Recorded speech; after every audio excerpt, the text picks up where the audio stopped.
बिस्मिल्लाहिर्रहमानिर्रहीम। अल्लाहुम्मा सल्लि अला सय्यिदिना मुहम्मदिन व अला आलिहि सय्यिदिना मुहम्मदिन बेक़द्रि हुस्निही व जमालिही या वारिस हक वारिस।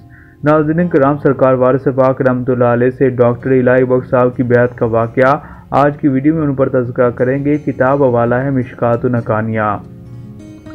जनाब मौलवी असामुद्दीन अहमद साहब किबला फिजली पेंशनर डिप्टी कलेक्टर ज़िला मेरठ तहरीर फरमाते हैं कि डॉक्टर इलाही बख्श साहब ज़िला फतेहपुर बाराबंकी में डॉक्टर थे। उन्होंने खुद अपनी बैत का वाक़या मुझसे बयान किया था, जो कि ये है।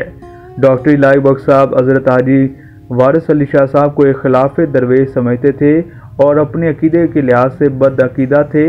डॉक्टर साहब के एक भाई के मकान से उनके पास आए और हज़रत हाजी हाफिज़ से वारिस अली शाह से बैत होने का इरादा जाहिर किया।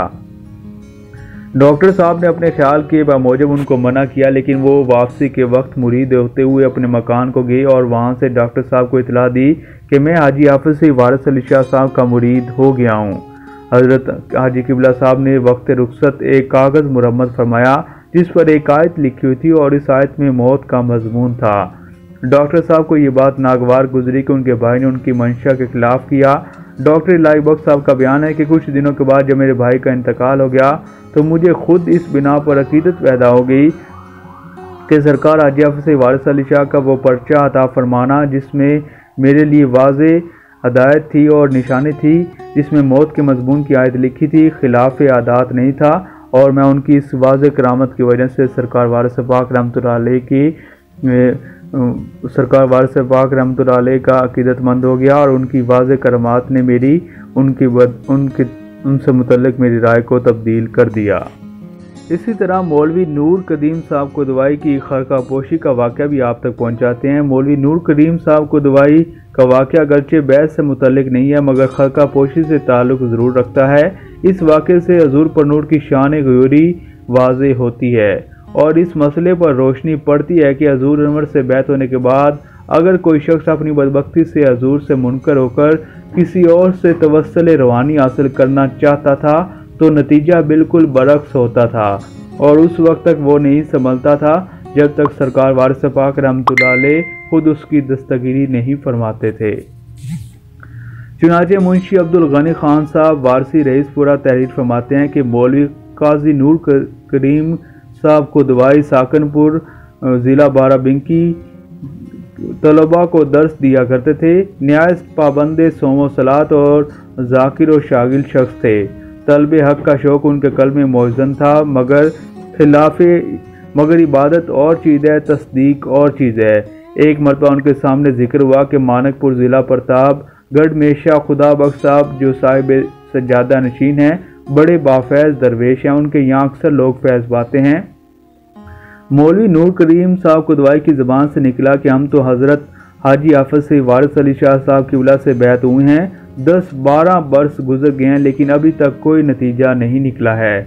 इन लोगों ने मशवरा दिया कि तुम मानकपुर चले जाओ। चुनाचे मौलवी साहब मौसूफ वहाँ गए और तालिब होकर ज़िक्र व शुगल की तालीम हासिल करने लगे। इस वाक़े को 2 माह गुजरे होंगे कि हज़ूर पर नूर सरकार वारिस पाक रहमतुल्लाह अलैह बड़े गाँव में तशरीफ़ ले गए। यहाँ हज़ूर अनवर ने मौलवी साहब को दरियाफ़त फरमाया तो लोगों ने अर्ज़ किया कि वह हज़ूर की जानिब से बदअकीदा हो गए हैं। मानकपुर में ज़िक्र व शुगल की महफिल में आजकल पाए जाते हैं। ये सुनते ही गैरत वारसी को हरकत पैदा हुई और हज़ूर पर नूर सरकार वारिस पाक रहमतुल्लाह अलैह ने बेसाख्ता इरशाद फरमाया कि वो सड़ी सौदाई है, इसको तमीज़ ही क्या है। हज़ूर अनवर का इरशाद फरमाना था कि मौलवी साहब सड़ी सौदाई हो गए और बरना होकर मानकपुर की गलियों में फिरने लगे। चंद रोज़ में ये खबर मौलवी नूर करीम साहब के मकान पर पहुंची। सब ने समझ लिया कि हज़ूर की फिटकार का सबब है। 2-3 माह के बाद फिर हज़ूर अनवर बड़े गांव तशरीफ़ लाए। उस वक्त इत्तफाक से मौलवी नूर करीम साहब भी बड़े गांव में मौजूद थे। हज़ूर सरकार वारिस पाक रहमतुल्लाह अलैह की तशरीफ़ आवरी पर मौलवी साहब के अजीज़ व अकारिब सब के सब हाज़िर होकर आपके कदमों में गिर पड़े और मिन्नत और ज़ारी से अर्ज़ हाल किया। हज़ूर का रहम व करम तो मशहूर है। फ़ौरन उनको बुलाने का हुक्म दिया। सुनते ही लोग उनको लेने गए तो देखा कि वो एक जूतियों का हार गले में डाले हुए एक गधे पर सवार हैं और बस्ती का चक्कर लगा रहे हैं। बिल्कुल बरना हालत में हैं। हजूर पुरनूर सरकार वारिस पाक रहमतुल्लाह अलैह की खिदमत आली में लाए गए। उनके अज़ीज़-ओ-कुरबा ने जब उनकी शक्ल देखी तो बेख्तियार शोरो नाला फरियाद बुलंद करने लगे और हजूर की खिदमत में आली में अर्ज़ किया या तो आप अपनी असली हालत पर आ जाएं, वरना हम लोग भी ज़िंदगी से तंग हैं और मौत के लिए तैयार हैं। चुनांचे हजूर पुरनूर सरकार वारिस पाक रहमतुल्लाह अलैह ने इरशाद फरमाया, मौलवी साहब को गुस्ल कराओ और अपना मलबूस मुबारक उतार कर कहा कि इसको पहना दो।